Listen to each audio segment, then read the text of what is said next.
کسی پسندیدہ چیز کی طرف تعلق ہو جانا محبت کہلاتی ہے، اور اس تعلق کا شدت اختیار کرنا عشق کہلاتا ہے۔ عورت بھی کتنی عجیب ہے، بغیر کسی غرض سے محبت کرتی ہے تو کرتی ہی چلی جاتی ہے۔ سچی محبت کی شرط کی محتاج نہیں۔ جو آپ سے سچا پیار کرتا ہوگا وہ آپ کے عیب تلاش نہیں کرے گا۔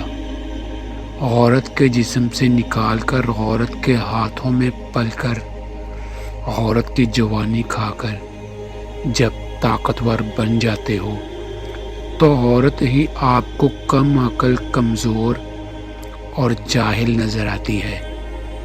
جب کوئی اتنی محبت کے بعد بھی آپ کا نہ بنے تو اس سے اجازت طلب کر لینی چاہیے۔